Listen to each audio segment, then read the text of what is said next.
Numinous Podcast with Carmen Spaniola. Hi there, and welcome to the Numinous Podcast, where we have interesting conversations with everyday folks about the mystery of life. I'm your host, Carmen Spaniola, joining you from the lands of the Insilkshin-speaking peoples of the Okanagan Nations on our small farm just outside of a small town known as Summerland, BC. So I was just listening to the new album out from Colette Baron-Reid, whose birthday is today, July 17th, by the way. Happy solar return, Colette. And yes, you heard that correctly. Multi-best-selling author and Oracle deck creator Colette Baron-Reid's new album, My Dark Church, drops today on Bandcamp. I don't know if you realize this, that she is a singer and a songwriter and had a whole early career in the music industry. I was lucky enough to hear some advanced tracks a couple weeks ago and recently listened to the entire album right through. It's very cinematic. She has definitely like a Stevie Nicks-ish kind of vibe, or Kate Bush type of vibe, if you like that. When I say it's cinematic, though, like what I mean by that is I genuinely think we'll hear some of these tracks on like a Netflix or Crave, HBO, that kind of series at some point. It's very easy to imagine several of the tracks as the score to a scene in like a television series or movie or something. So you heard it here first that this is happening. Now you're one of the first to hear the inside scoop on how Colette came back to music after a 22-year hiatus and how she's working in the space where music, mysticism, and the oracular tradition come together. Colette, welcome back. So great to have you back. Very excited to hear an update. What identities are you leading with lately? Oh, I'm so excited to be back. And I will reiterate that I have done many podcasts since yours. And I will tell you, you are still the number one podcast interviewer I have ever worked with. And everyone that I know that has been on your show says the same thing. So just putting that out there. Thank you. So you always start with this question, and nobody asks that. And it's so interesting. So I would say I am leading with the identity of the bard, right? I'm of bard, B-A-R-D, right? That I am now the storyteller using song to tell the stories. I'm still coming from the oracle, and I'm still coming from the Pomeranian mommy. But yeah, music was my first oracle and was my first language. So the bard makes really good sense as an identity. I'm so thrilled to hear this. It's giving me chills. I, of course, want to ask you so much about music and mysticism, but first, for folks who don't know this, who aren't aware of this part of your life, because I saw you live doing your live readings in an auditorium like 12 years ago, I just was going through, I got a new computer. And so Apple Photos is showing, it pulled up the photo of us when I met you. People, if you don't know the story, the quick is I saw Colette in a big auditorium doing readings.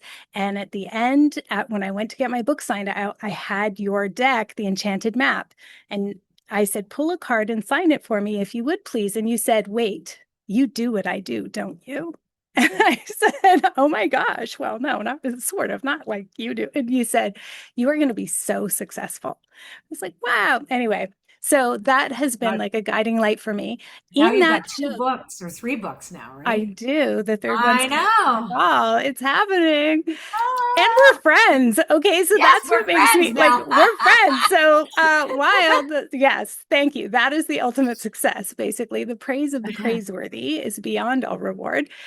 However, in that show, you sang with a band like a couple of times. And my friend Carolyn and I were like, wow, we had no idea. You have this amazing voice. So take us back way back earlier. Okay, let's start. What's your earliest memory of music making? Like, how did a love of music come into your life? So because music and oracles are 2 very connected things. So when I first heard Joni Mitchell, Joni Mitchell and early Genesis, early Peter Gabriel, early Genesis, like early, and early, like, and Crosby, Stills and Nash, and the Byrds before Crosby, Stills and Nash, music like that, but particularly Joni Mitchell, I felt like I was witnessed in that music. And I come from the generation where certainly there was no social media. We didn't have cell phones. We would sit in basements. That's why the album is called My Dark Church. It's a spin on sitting in the dark basement with my records playing. It's also the dark church of needing the sacred, and also about finding light in the darkness, right? So it's all these, puns kind of thing. But I would listen to Joni Mitchell sing, and I felt that by listening to her music and her lyrics, that something recognized me, that something was using these songs to touch me, and I didn't feel alone. So the music that I was listening to at the time made me feel seen by an unknown force and a numinous force, right? But also that I was understood, and that I could touch something and I could hear something. And it was the clead-ons that I talk about in my other work now, about where you have the innocent oracle, where the person singing doesn't know they're singing to you. They have no idea. They've just sang, or they've just done this for the world, for themselves, for the world. So I learned how to sing and play guitar by listening to Joni. So you'll hear a lot of influences of 70s music, because that's still the music I love most, is 70s Totally. music. That's my musical cosmology begins there. But so I started making music at the same time as I was hearing music. So I got a guitar. My dad insisted I learn how to play classical guitar. I fucking hated it. Mr. Cuenca was his name. Cuenca's Guitar Studio. And he hit me on the wrists of my hand when I got it wrong. And I freaking hated him. And I didn't want to play classical guitar. But my dad believed all that other music was jungle music, is what he called it.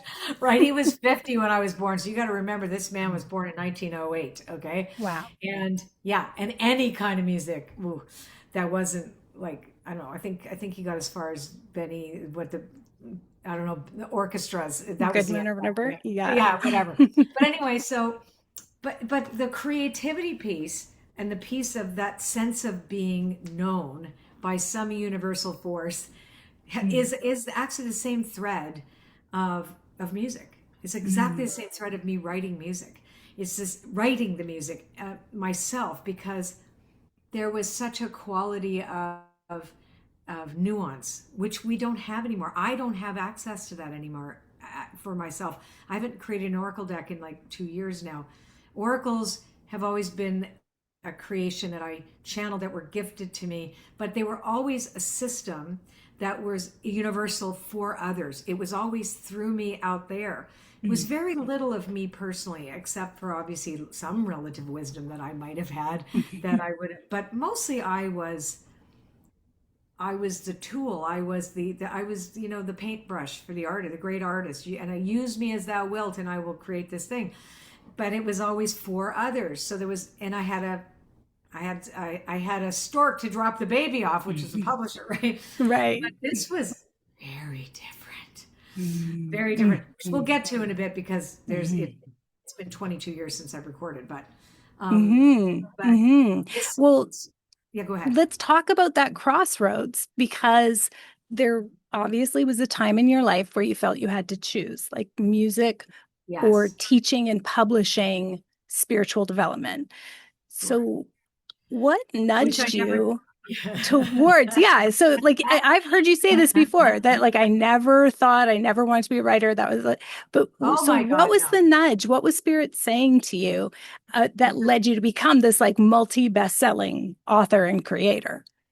That was not my plan at all, but I would have drank if I stayed in the music business. It was not for me. This is a really interesting story, because I think a lot of women will understand this. So I pursued music. I don't know how many vision boards I did, and I chased it, and I was so attached to it, and had a lot of heavy agendas for my redemption and whatever. I'd gotten sober 40 years plus 6 months ago, Mm. And, that was my only interest is I'm getting clean and sober and I am going to go pursue the music. But the music wasn't just for the art. What ended up happening is I pursued the record deal that Mm. somehow would make me whole, that it Mm. wasn't enough just to be the artist. I had to be the artist that was chosen, right? Mm. And I didn't know that then. I know that today looking back. But the funniest thing is I had to give it up at one point because I realized, like, oh, this just isn't working. And I Mhm. kept deals would fall through and I'm like, okay, I give up. This is ridiculous. So I do readings. I make a great living. I love what I do. I fly all over the world. People invite me to their homes and famous people do whatever. And I'm like, well, what am I doing? I should just walk away from the music anyway. Then came in 1998 Mars Lazar, who is a multi-platinum best-selling new age artist back then. And he still is very successful today. But so we got together and he invited me to record Journey Through the Chakras with him. It was a spoken word with music, so with songs that was all blended. It was one of its first of its kind. you Wow. know it was like multi-track studio. Nobody had heard anything like this. It was a number one selling record in Canada. Cool. And only I wasn't pursuing music anymore. This was my fascination and with meditation, and I had studied Anadea Judith's work, and there Hmm. was obviously Carolyn Mace, and this was my take on the chakra system without thinking at that time that it was co-opted from another Right. culture. At the time, that just wasn't part of our conversation, Right. and it was a very, very important thing. But so here's what happened. So the head guy of Virgin Records really loved us because we put it out ourselves.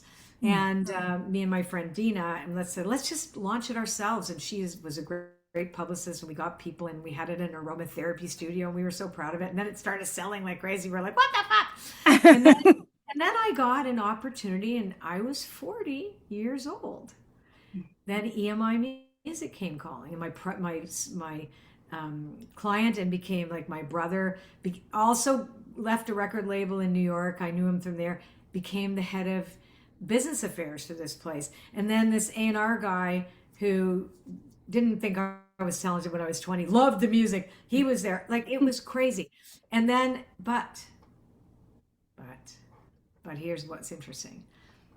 So they sent me to LA to record with Eric Ross, Tori Amos's producer, and to do another kind of chanting new achy, right? Thing. But he knew I could sing and he knew I could write music. He goes, we're not doing that. We're going to take the money and we're going to record songs. I went, we are? Okay.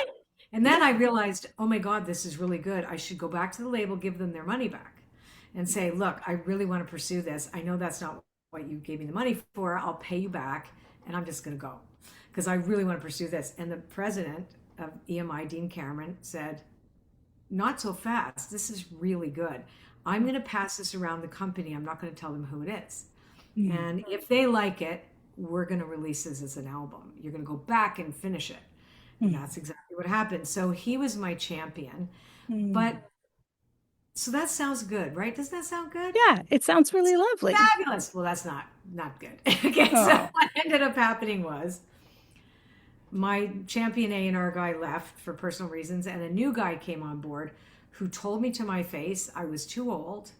I had no career ahead of me. That he thought that the label was wasting their money Mm. by having me, and at the time that was really true. The early 2000s, Britney Spears and all these young ones, the Mm. Christina Aguilera, they're all these little tiny girls singing, pop songs and stuff. There was only Sarah McLachlan who had done some of, but there wasn't room. This was the new Mhm. pop artist, and I didn't fit there. And God forbid Mm. at my age. And that was a thing in the papers.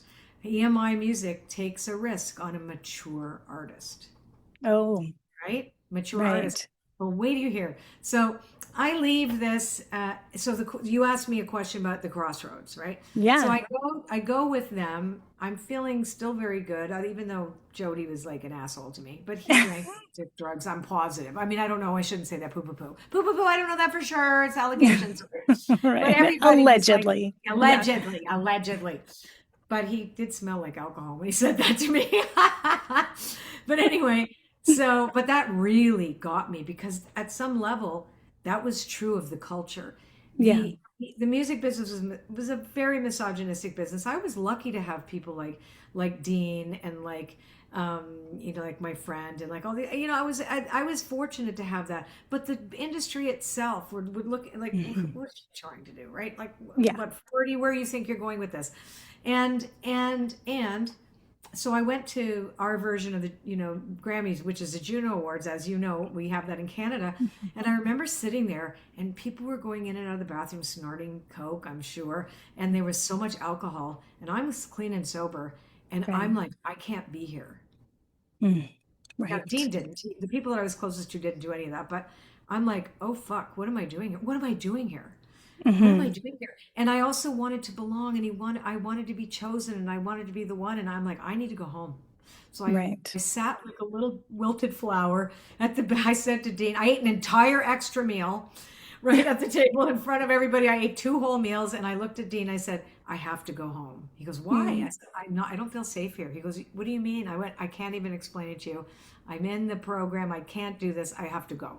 So he was super nice to me. Off I went home, and I realized I'm not going to make it if I stay here. I am not clear-headed enough about who I really am. And I knew that I was not there for the right reason. I wasn't there for the art. I'd lost that. I was there to be accepted. And so it was not a hard choice because Hay House had already come knocking. They'd already come knocking, and I'm like, but here's this music, and here's this, and they're like, okay, well, we'll figure out what to do with your music, but bottom line is, I chose them because Spirit. I was compelled to go to Hay House. I was compelled. There was no question that Spirit was involved with this entire thing. The entire conversation was like it was out of my hands. And the choosing part wasn't hard. I mean, it wasn't like, oh, I had to give it up because the other one was more important. I gave it up because it was going to kill me and because I was failing. Right. That's Yeah. true. Yeah. The Yeah. truth It was, narrows the options. yeah, nobody wanted an older artist back then. And, and it was like, and it was a thing. But I will Totally. say this.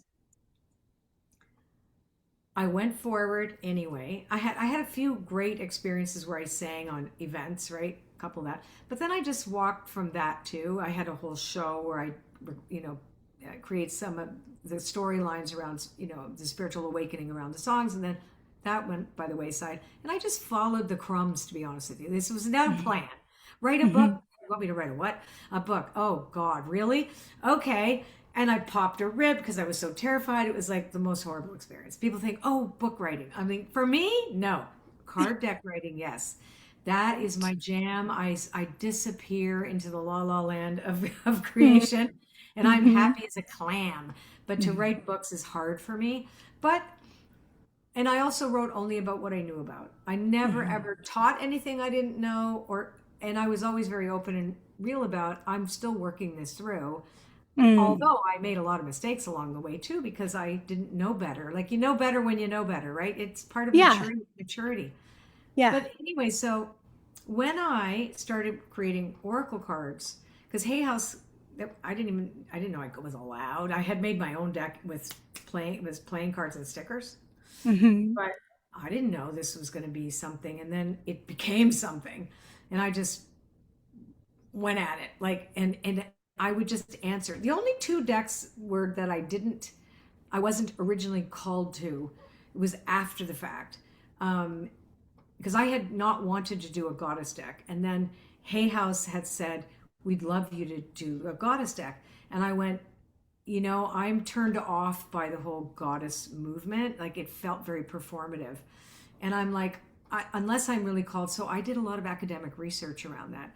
And then I was called in the middle of it. I got so angry about the patriarchy.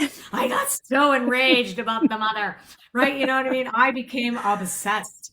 And then I was like, yes, I will do it. And it was a phenomenal experience, as much as it was also a very disruptive experience at the time. That was when all the race reckoning was happening, and we had to really take a look at privilege and all that kind of stuff too, which I went for it. I Hmm. studied. I was like, okay, sign me up. I need to understand how I can fuck this up. Right? Yeah, yeah. Well, and you What have I must done? be the most published Oracle deck creator.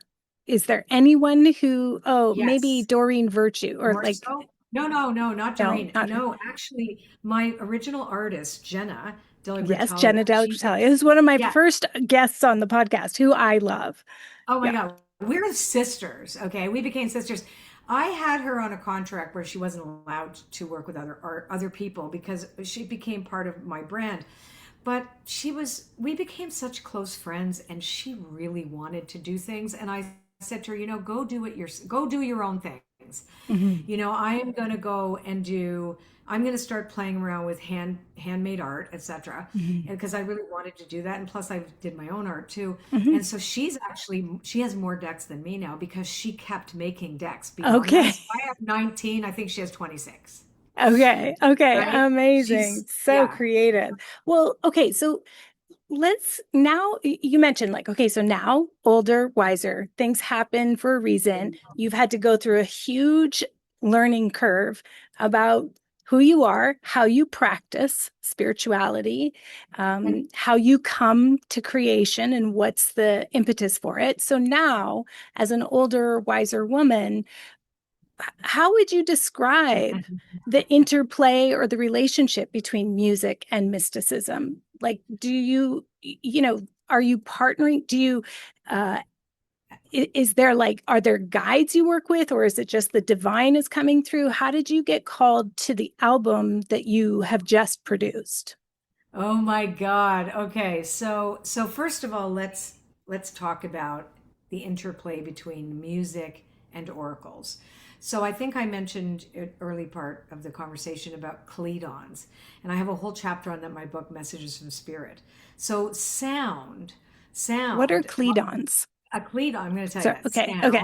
Sound is a type of oracle, and a cledon is the name for a sound oracle. So a Oh, sound, yes.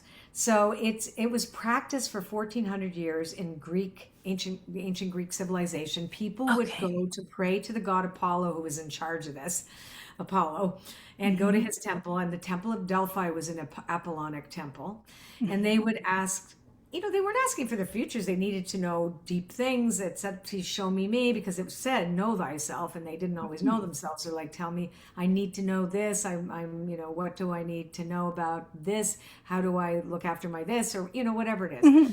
And so the oracular relationship was sound. It was either a song that would come up over that and would sound louder than it should, or you would overhear a conversation and you would be struck by something that was not directed towards you. So this Hmm. was the innocent oracle that you would be hearing it. This Okay. is auditory. So it's old. This is not Mhm. new. Like the concept of sound as an oracle. Shamanic practices use rattles. They use Mhm. rattles and other sound which can transport us. Drumming is an oracle, and right? A drumming Mhm. sequence can actually bring you into a different state of being Mhm. of receptivity. So music has always been a bridge, an oracular bridge, but even now, people hear a song on the radio and they went, "Oh my God, it's just talking right to me right now," Right. and I mention that in the book. So, but the creation of it for me is what was so wild, because when I started being able to create oracles, or being invited to create oracles, I the invitation was the muse, come and do this on my behalf. Come, here I am. Here is the spirit of the oracle. This is how I want to be presented. This is what will help people. It was always about doing some good.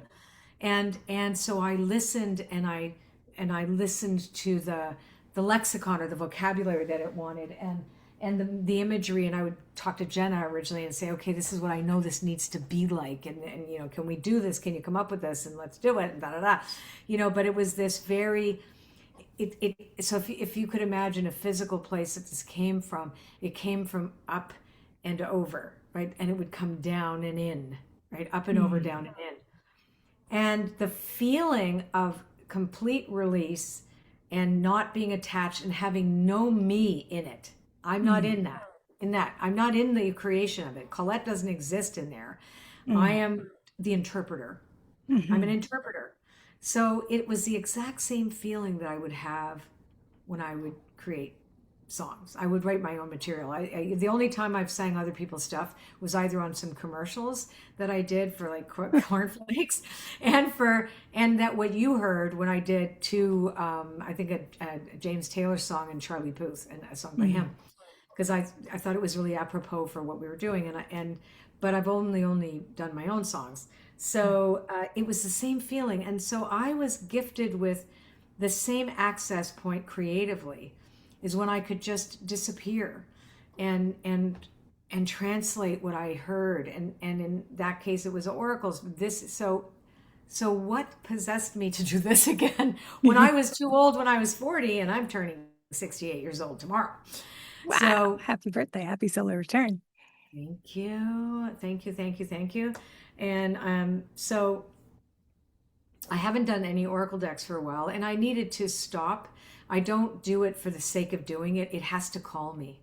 And after I did the Guides of the Hidden Realms, which is my own art, and then I went into art, and then full-time art, and then doing the art of manifesting again, teaching people how to connect with spirit through art.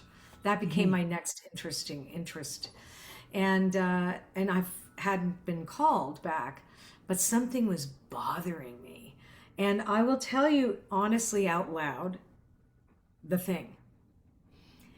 And I for the longest time, I am very much a person who does not want to hurt people.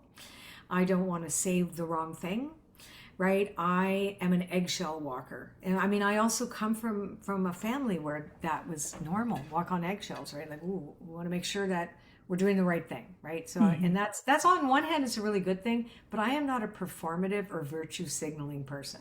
That is not me.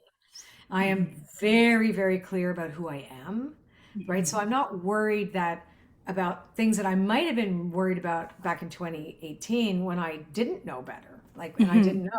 Now, once you know, you can't undo those things, right? You know that, and I know that, right? So, and you got to change. You have to change. If you don't change, then you're full of shit. Okay. Yeah. Then you're just a virtue signaling liar. Then you're a fraud. Exactly. I believe that too. So what was it about me that I felt wasn't right? It just didn't sit right with me. And it's because things are so nuanced. I needed a different way to talk about the things that wasn't language, that wasn't like, I couldn't speak to all of it in a way that either didn't sound trite or preachy or, it was really stuff I was still working through. And I knew that to just say things, and also because social media is so performative and it's so much about, curation and doing whatever. And I needed this to be really authentic.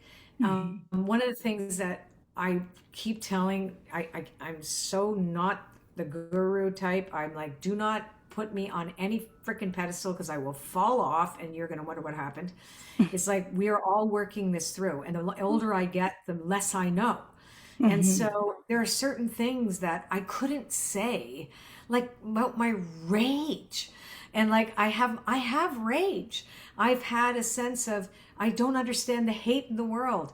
And I can't just say that because that sounds so trite, but I could sing that in Heal Me. I could sing these things. I could have tension in the music. I could create sonic landscapes for people to get lost in, to maybe find themselves there too, without saying I'm preaching or that I believe this is the only way. So the album is really a series of stories put to song, put to music, that are about the path that we take when we say, yes, I want to change. I know I need to become something new. But then what happens when we get challenged with that? And we face loss, then we have redemption, there's forgiveness, and there's understanding. When you're asking, is it too late? Like, these are the things that can't be soundbited. And Hmm. and so it wasn't for me to prove that I still had it, although I did kind of wonder if I still had it, but it was that I needed a different form of expression. Hmm. And I didn't feel like I could speak freely. Um, Hmm. I didn't feel like I wanted to. I didn't want to, it's like, You don't it's want to be weird. part of the noise in a way. No, I don't want to Yeah. be part of the noise more than in a way. How about Yeah. that? Like, I fucking don't want to be part of the noise because it's so much noise and it's so much bullshit and so much pick me. I want, Mhm. and it's not about the judgment. It's like, I am a 68-year-old woman that has wisdom that needs to hear myself. And I couldn't Mhm. hear myself in the noise. And like, for example, I'm a very much a middle person. I need to understand the other side. Why is that happening? Why have you chosen that? I need to understand that.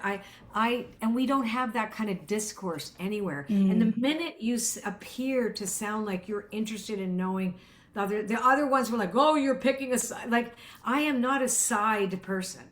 I am Right. a, how can we learn from one another to Right. find what is our That common said, though, ground? Colette, I just want to interject a little to say you've done your work around truth and reconciliation in Yeah. Canada. So I do know that you're on the side of decolonization and the side Yes. of, like Yes. Indigenous sovereignty and rights and all of that. So it's not like you're waffling on your values or No, it's anything like that. You've not. been a huge advocate at Hay House for diversity and you've Yeah. like ceded some space and all of that. So knowing this about you, I wouldn't want listeners to get the wrong impression that you're That I'm like, waffle, that I'm I'm a not waffle. engaged. Yeah, I exactly. am engaged. No, yeah, you're very engaged. And I've really appreciated the connections that you've sent my way too, so that I can continue to learn from people of the global majority, people, Indigenous folks, like to not just learn, but Yes. try to share the platform and amplify and kind of get big tent together that, I That. know that we're all together recognizing that our liberation is bound up in each other,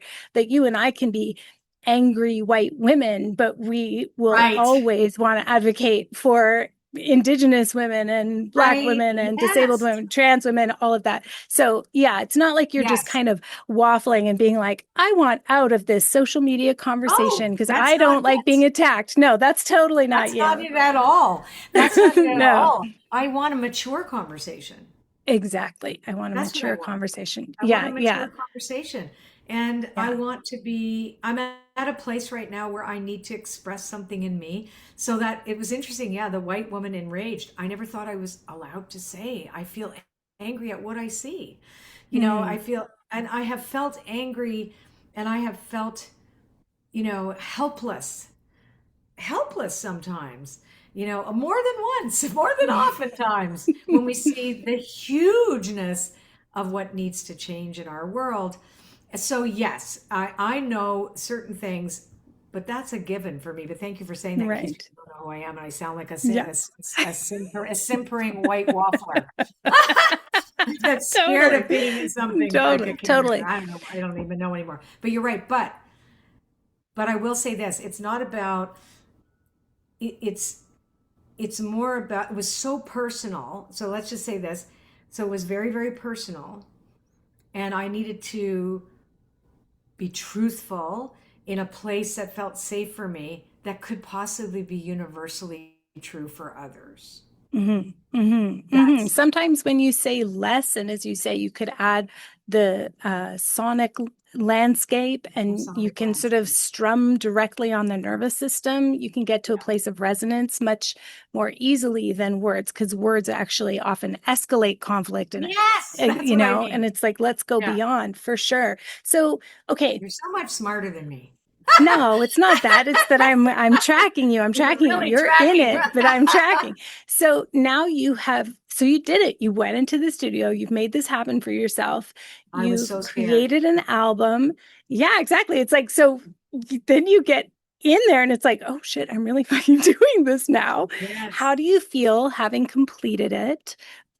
Why was now the moment where you were like, are you kind of like, I'm done with publishing and No, I'm pursuing this, or no. this is just one? No, Okay. this is the other Yeah. thing. You're like, No, I my had God, something to no. say. I think How do you no, feel? No, no. I've got a new deck that I'm thinking about doing. I'm being called Great. to call another one from the music. So no, Nice. I am a whole person. This is personal for me. I am not just the oracle creator or the Right. author or whatever, the speaker, the medium, I am all of those things, but I am also this type of artist. And Mhm. I want to speak to things that are meaningful to me in a way that I could relay these feelings that I may have. Like I don't like here's the thing. I'm like I had no clue what was going to happen with this. I'll be honest with you. I had no clue. I just knew I had to do it. And I sabotaged myself like crazy for a year and a half. I kept trying to quit on them. I gained 20 pounds. I was like anything I could do to avoid what I said I would do. Once I said I would do it, I felt so sorry for those guys. What do you mean you're not coming? I can't come. I decided to move to Portugal. That's what I'm doing. I can't. And I was so afraid because the new me, the mature me, needed to meet the artist that didn't trust me anymore. Right. And Mm. that artist had a myth attached to her, and it was really cool because had an astrology session before I went down there. And she started talking about some little dwarf planet called Sedna. And I'm like, what the heck is this planet? I've never heard of this planet. Like, why are we talking about a planet? She goes, oh my God, it's so important. I went, why has no one said this to me in all the years I've been getting? Okay, like, what the hell is it? Right? Come Yeah. on. I'm like rolling my eyes. Then she starts telling me about this planet that has been at my birth, was like a really, really important with Chiron, which is the wounded healer. And it marked until recently, it's the last hit on my chart for this particular planet and Chiron together, which was about betrayal, about Mm. self-betrayal, about the betrayal of men Mm. and the betrayal of, you know, and I looked at it as talking to me about my own self-betrayal in order to be in the male gaze, or all the Mhm. things that you do in the music industry, especially, right? And that was such a huge part of my life. And I'm like, wow. Anyway, so then the craziest thing is I had an open eye vision when I was talking to the guys, the Corin brothers, and they did this songwriter's journey. That's what I signed up for, to really reclaim my artist. And they said, "What's your relationship with your artist?" And I immediately had this vision, like while I was on Zoom with them, and I went, "Oh my God, I'm seeing something," and they're like looking at me, really, okay. So, like, we should really pay attention to what she's saying. I went, "I'm in a cave right now," and then I'm like, and I'm seeing this cave, and at the back of the cave is this whalebone built cage in the back of a cave. And I'm in the dark and I'm seeing, wait, there's the doors open. Okay, so I'm gonna go look. And in a million years, you couldn't have made me make this up, okay? There was the most breathtakingly, terrifyingly beautiful creature Mm. inside the cage who was almost so white, she was translucent, Mm. with black hair that just went like was wavy like it was in water, right? And the most beautiful, like liquid black eyes, as if you would see a Mm. sea creature, right? Anyway, and she bared her teeth at me when I came closer, and they were shark teeth. And Mm. I'm like, what the hell is that? And then I thought, oh, this is my interpretation right away there. Oh my God, and she didn't trust me, even though the door was open. I'm like, I caged my own artist because I used to wear corsets that were fashioned after whalebone corsets from the early 1900s, right? That was, and I Mhm. realized I was trying to protect myself too in the corset. I can't Mm. believe I sang. I couldn't even breathe in that thing. Anyway, and then I'm like, okay, I decided she was dangerous. I put her there, but Mm. she's feral, Mm. like this. I saw this like danger, amazing feral magic, right? Anyway, so I spent the better part of a year in therapy trying to figure Mm. out what this meant. So back to this astrology thing, talking about this planet called Sedna. So the whole, in a nutshell, the story is about being betrayed by men, and then brings to self-betrayal by choice. And then what happens is the father comes to rescue her, and she cuts her hands off as she tries to hold onto the boat, and she floats to the bottom of the sea and drowns, but becomes the goddess of the sea. And then Mhm. she becomes all that she can be under the water. And then she Sedna is like an Inuit Inuit, goddess, yes, right? she's an Yeah. Inuit goddess. I never even hmm heard of her.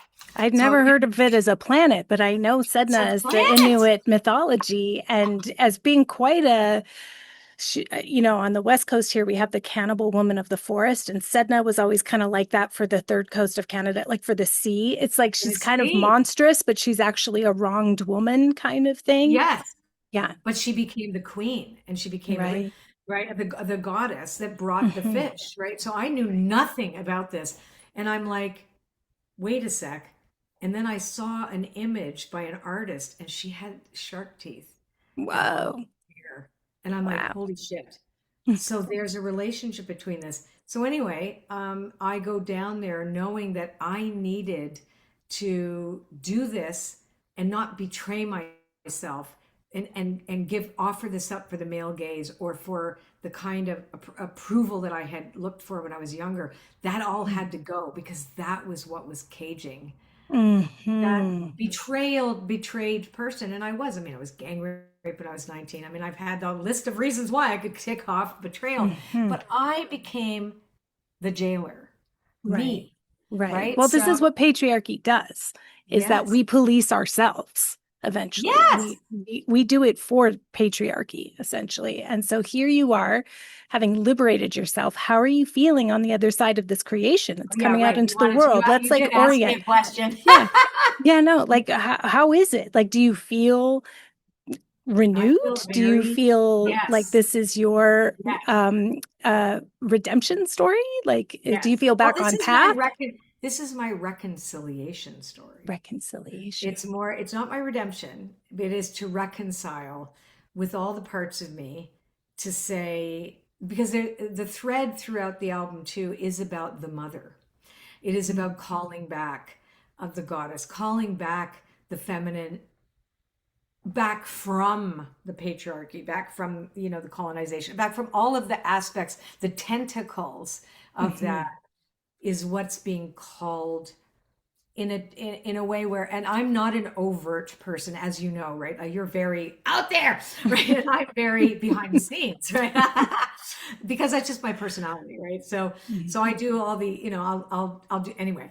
But You but do a lot of networking and connecting, yes, and yes. yeah, But you make connections.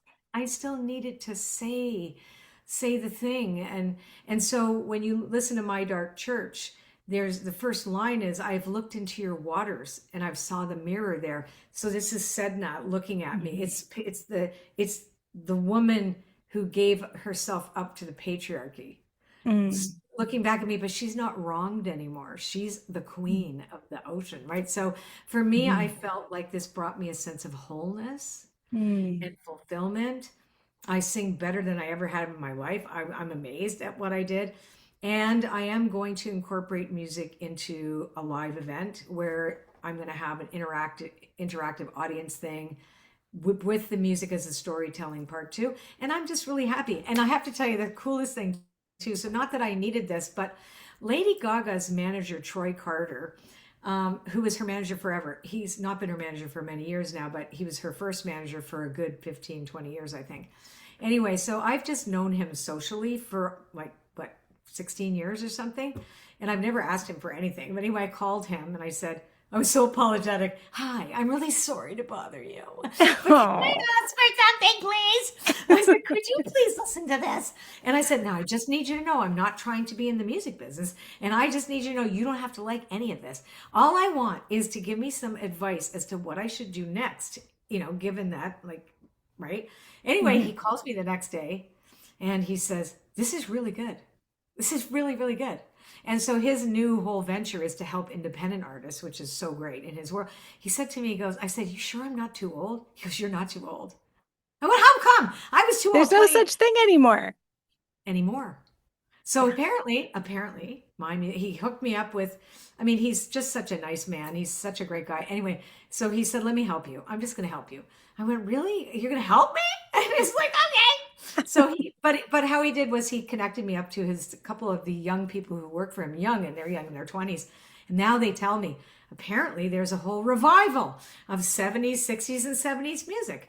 And older Absolutely. artists are going on tour. And I am now, after 22 years of my last album, no longer too old. Can you believe that? That's right. That's It's so amazing. funny. But So it I'm does make happy. sense to me at this moment in time, even when you first said, when we opened and you said, I was raised on the sounds of the 70s, I was like, I was just listening to an early live recording of Joni Mitchell singing Circle Game and how she's like, Oh, as yeah. many voices and as many out of tune voices as possible make this song really work. And it's so fantastic. And I had been out in the garden listening to the music, and I was thinking to myself, in the age of AI, like I've heard good music on like Instagram reels, and I'm like, I wonder if that's AI. And I've tried to find the actual artist, and then you realize like this person doesn't exist. This is AI slop in music. It captured my attention, but it's so slick and smooth. Whereas Yeah. listening to Joni Mitchell talk about, here's how I came up with a song. I think it's good to sing out of tune, and you You'll can hear hear a everybody couple singing notes that are out together. of tune. It's You'll you know definitely what? hear We some. want it. We love it, right? Because it sounds real. And I so hate AI music. I think there's a whole world in which people don't trust what's in front of us. This is like an Yeah. age of great mistrust. So, people who are elders, people who had a career before, who are doing new and unusual things now, um, people who, yeah, have some diversity and gravitas. They're not just like this, I'm just this one thing and I produce it over and over and try to make it more and more slick. No, we want people who are multifaceted, and I do think people who've had a long career are going to experience a renaissance because we know we can trust them because they've been around since before this age of great distrust and the enshittification of the internet, right? You've like, Shitification. yeah. You know, it's really funny. I one of the things that, like all producers use a bit of auto tune, right? And I was very Mhm. clear, you're not auto tuning my voice, right? Like I actually singing like this, right? Just to make sure, because I know that they will do Yeah. that for some of their clients, just because it's not meant to be put out there as music. I'm an actual recording artist, so it was really we decided, we went in there like, this is not going to be pop music. We're telling stories. This is the way it is. And they're genius musicians, and we had a fantastic guy. And then I went back to Eric Ross, who was my first producer of Magdalene's Garden, and he's in Sweden now. And I said, "Are you busy? Can you add some cello and some fiddle to this stuff to make it?" And so we used the nickel harpa, and we fattened it up a little bit, but it's all like legitimate instrumentation with Mhm. real players that these guys are amazing. And Mhm. I hate AI music. What they do to new artists, they scrape them off the internet. They learn off of our music, and our Yeah. all my albums have been used. All my albums, well, two of them have been used to train AI, as well as all my books and stuff. So Yeah. you can just look up your stuff, and it'll be right there. So Yeah. and then yeah, so there is an absolute, you're right, in shitification. And I think that why also I started doing line drawing, and I'm training teachers now, is because it's a human to human thing. The Totally. only way that you create this reality is through hand marking. You Mhm. cannot do this on a computer. And I'm not totally against AI, and I know that's controversial for me to say, because I have used it as an excellent. I have ADHD, and I get very overwhelmed with too many things. So if Mhm. I could have one place that can bounce back and forth with me, I will never write with AI. I hate it. When I'm on Substack, I almost left Substack because I Yeah. read too many articles that sounded exactly like AI, and I'm like, I can't Totally. read this shit. Like Oh my gosh, the pitches I get to be on the podcast, I can tell you like the month that ChatGTP released, released it, yeah. it to public because everybody's pitches started to sound the same. And in fact, now the large language models are like, oh, this is how you pitch the Numinous podcast. And so people don't realize that Realize I'm that getting the same pitch over pitch and from over. everybody. Just like, yeah, it's wild. I'm so glad that you offered that you are going to be performing this album live? Because that Yeah. was going to be my next question. So tell us not only like how can we see it, how can we hear it, how can we support it, but what is the live experience? Is there mediumship? Is there oracular qualities and the music? Take us on the journey, Colette. Tell us where we're going in the next year. So I'm still working it out, and me and the Corin brothers, the brothers Corin, because they teach music as a healing, really as a sonic instrument, as a healing tool. So we are going to be at Kripalu next year, the three of us, doing, the intuitive voice, right? How you're also hearing your own voice resonating in your body, how that can help you access your own intuition, your own truth, right? Like, how does it really feel as opposed to what do you think? So it's getting out of the head and into the body, the embodiment of it. So we're going to be doing that. We're trying to plan a concert in Boston before that. So there's many things that are on the table. What it would look like is the story of our evolution and what we all go through is what this is. It's an invitation for us to consider subjects, like consider what is it like to all of a sudden out of nowhere, which is the second song on the album, realize something that you'd gotten wrong for 40 years. Realize now, oh my God, I totally understand. And now I understand you. Now I understand, and changes everything. How these moments of epiphanies can change the way we see the world and see our relationships. And then maybe Hail Mary, which talks about that grief that I've had at times where I'm looking at the world and I'm like, I have nothing positive to say. I think we're all fucking falling off a cliff, right? So where I'm on my knees, where I'm like, I'm afraid. And I even talk about, because I was taught you don't express anger or rage or ever, like it's not okay, right? And unless I was drinking, and I haven't had a drink in 40 plus years, you don't get to have that. So I talk about that I'm afraid that I would explode into dragons that eat up the sky is one of the lines, because I don't know how to cope with seeing how much hate there is in the world. And no matter how many people are trying for truth and reconciliation, for example, to bring a better world to fruition, we're seeing the worst thing happening. On the other side, it's not getting better, even though we know that that's the hanged man's kick, right? It's the last kick at the king. Let's just fuck everything up first, a little bit more. Then we'll come back, right? Then we'll do it, right? But it's like sometimes that sense of exhaustion, like I'm like, I can't believe I'm seeing this and I can't do anything about it. And I feel helpless. Right. And weary. That's a song like that. And then another song, which is all about faith and about raising our eyes up to the heavens that are your own version of that heaven, right? Not a religious heaven, but it's like, can we meet the moment and raise our eyes up, right? Let's, right. Head up, high ground, even if we're being shown, right. Was it the pearls to the swine, right? It's like, keep your eyes up.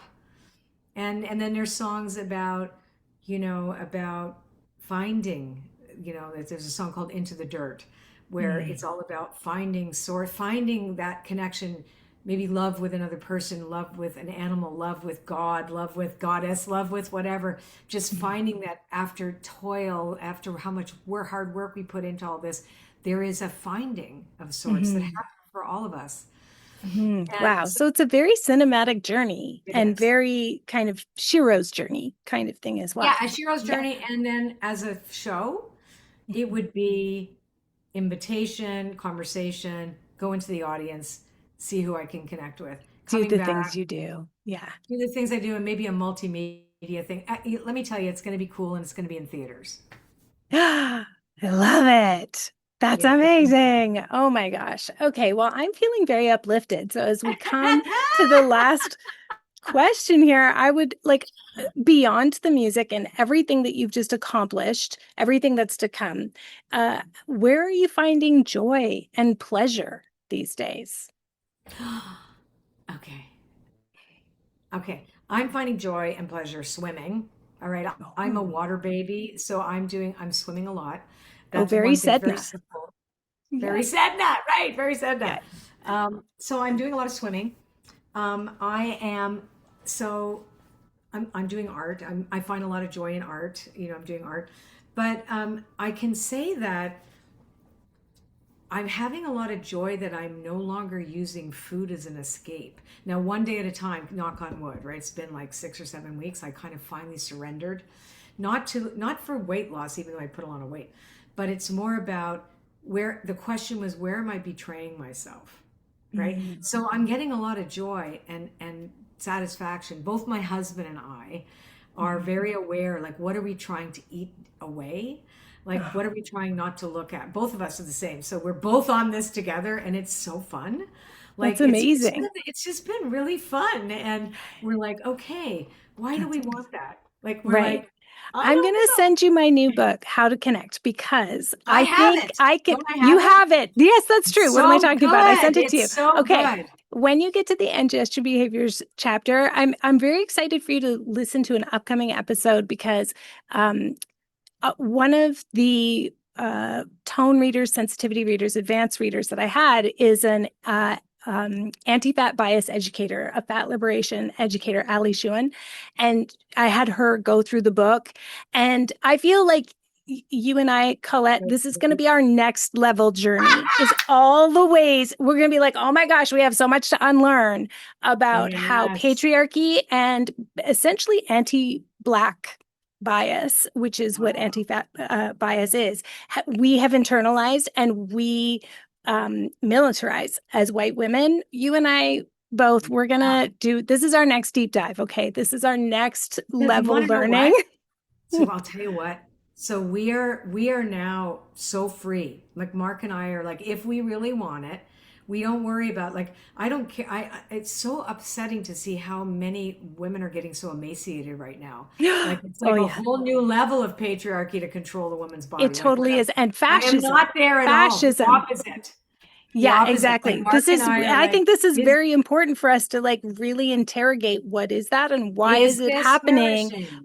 with the Yes. rise of fascism? Why are they coming together? And what do how do we have to get into relationship with intuitive eating and, et That's cetera, what I'm right? learning So, again now, intuitive right. eating. I've never learned this.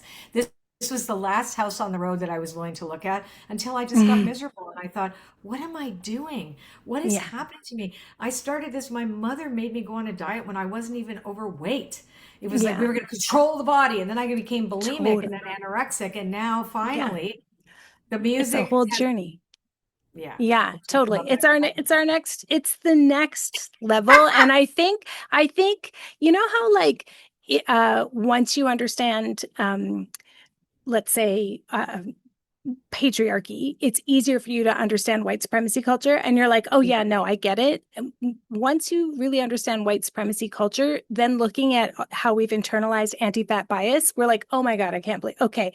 It's so much easier from that lens for me to interrogate. Yeah, growing up in diet culture and Wow. growing up and all that stuff. So we're on a journey Oh, together now, wow. Colette. We're going into a whole We new have to era, talk more. but we love So I'm it. Yeah, learning. As you yeah. know, I believe we learn until we die, right? Oh, So I am, absolutely. And the thing is, when I think about some of my elders as they have passed, they were miserable about food. It could not be a pleasure for them. And they were miserable until the day they died and just wasted so much life force energy. That's not going to be us, sister. So we're on a no, journey. and Anyway, I've been like, so yeah, okay, fine, we're good. Okay. how do Yeah, people okay. buy the album? Tell us about Okay. that. All right, so here's one thing you're going to notice that you're only going to see one song on Spotify. And the reason being is that Spotify is a corporation that rips off artists, and so Hmm. does Apple Music. The Hmm. streamers are not our friends. Right. So, and we don't know who our fans are. So you can get the record on Bandcamp on Great. my birthday. What we're allowing is for people to listen to the entire album once for free. Then if Okay. you want to keep it and you Yeah. want it forever, you can buy it for anything $11 or more. And Nice. yeah, so I just wanted it to be if this calls to you and you love this, then you get to have it after you hear it. Right? So Hmm. that's what we decided to do. So Bandcamp, I know I can email people on Bandcamp. I can tell them thank you. Yeah. We're going to have a bonus single called Truth Begins that I wrote with another artist way back that I'm bringing forward because it makes sense to this. So there's like, they're going to learn. So anybody on Bandcamp is going to get all the information first. And it's a Yes. community. because it's about bringing community together around music. So that's where it is. I So it's love Colette. it. We're going to pull up to the song circle with Colette. I love it. And as you know, I'm very much in favor of like seizing the means of production and owning Right? our work and all of that. So I'm very excited about that. We will put a link in the show notes. And I just want to say, I was listening to My Dark Church and was like, I can totally imagine having this on repeat. I could totally imagine. You could do a Uh, lot of things to it. Like, so yeah. yes, it's a spiritual journey and it can be used in sacred ceremony and all of that.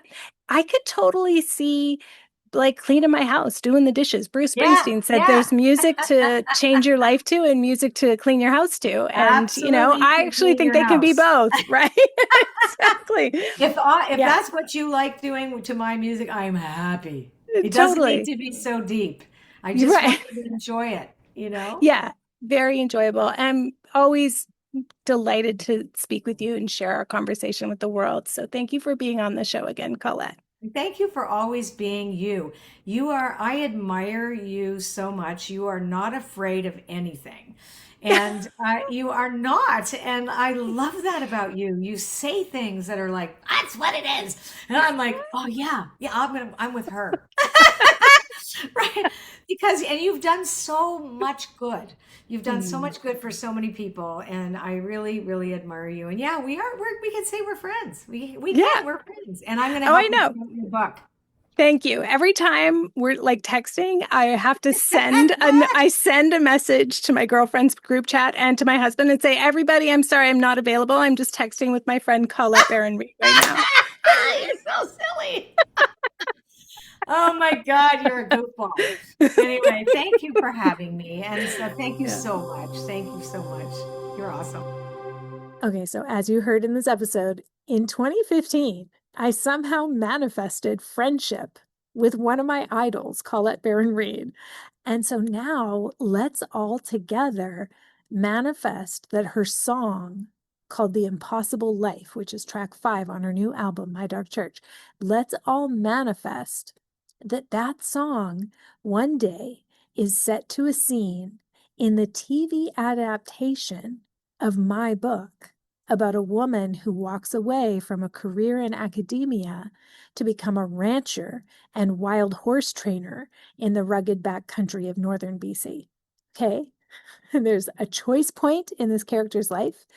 And I can see her thinking through her decision and considering whether she can make a go of it. I've listened to that song over and over, and I can see the scene in my head. Actually, there's another song too. It's called Birds on the Beach that has a couple lines in it that I just imagine playing in the background to another scene. I think the lyric is like, I want my life to have some meaning. I want my life to feed someone.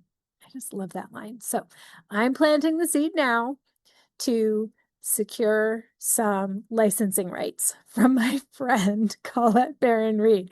I just first have to write the books. And I actually think it's a 3-book series. And the scene I'm thinking of with The Impossible Life, that's in the 3rd book. Anyway, I'm drafting the outline right now. And I hope to start writing it this winter. But before that, I have a nonfiction book coming out soon. So after you go to Bandcamp and listen to Colette's song and buy the album, then remember it's time to buy my book, pre-order my book. It's called How to Connect, Build Strong Bonds and Deep Connections Through Contact Nutrition. No matter your attachment style, trauma history, or neurotype. It's all right there in the title. Highly keyword heavy. Basically, remember, it's the book on contact nutrition. It's available for pre-order right now, and boy, oh boy, would that be a huge help right now. If you intend to purchase, I would really appreciate it if you would purchase during the pre-order period, because that enables us to secure a robust initial print run. And July 30th is the big date with the big red circle on the calendar. So that's when the order is placed with the printer for the first edition. So just go to ninthhousepress.com to pre-order today. I will be so grateful, and thank you in advance for even for intending to do that. Once again, I highly recommend while you are there at ninthhousepress.com, I highly recommend you purchase the Power Reader Bundle of all the 6 titles from the debut catalog. That's how you get free shipping and 15% off and a cute little tote bag. And the books will arrive early November, just in time for gift giving season. So read them all, gift the ones you know other people will love. You can pre-order now at ninthhousepress.com. Finally, special heads up, if you're not on my newsletter, now is a good time to sign up because I'm going to send out a big update this Sunday. One of the things I'm announcing is that August is a special time in the Numinous Network. I'm hosting 12 days of trance work starting August 3rd. So each day I'm hosting a 30-minute drop-in session of hypnotherapy. It's to support folks who are feeling weary and worn down by life. You can be camera on or off, and it will be recorded. So if you can't make it live, it will be waiting for you when you have a moment. And I'll be doing my shtick where I take requests from the crowd. So if you're really craving a certain kind of healing or a certain metaphor, or there's some specific words of wisdom and empathy you need to hear, I'll be weaving that into the trance journey. This is something I normally do like on a monthly basis in a session called Care for the Caregiver. People arrive and it's like, how are you feeling? What do you need? What do you wish you had? Or how do you wish to feel? I gather all the requests and then I lead a spontaneous trance journey where I like ad lib. I put it together. It's improv. And we go on a journey and I weave all your words back to you. So just for August, I'm going to do that as an immersive experience, 12 days in a row. Well, sort of 12 days in a row. It's actually 13 days in a row. Think of it as like, it's like how a year is 12 months long, but 13 moons. It starts on August 3rd. And it'll run for 13 days because I can't do the Sunday because I'll be working at the farmer's market that day, keeping it real here. But if you join the Numinous Network, even if it's just for a month, join us for those 12 days of trance work in August. You'll get that plus another like 40 plus drop-in sessions in August for one low price. Plus all the recordings are there. It's a lot cheaper than therapy. And somehow it ends up being both like more flexible and more consistent at the same time. So I hope you'll join us. I think it'll be really great for all of us to have a little reset. And I look forward to just holding you in my care. Learn more about the Numinous Network at carmenspanyola.com. CarmenSpagnola. Until next time, take care.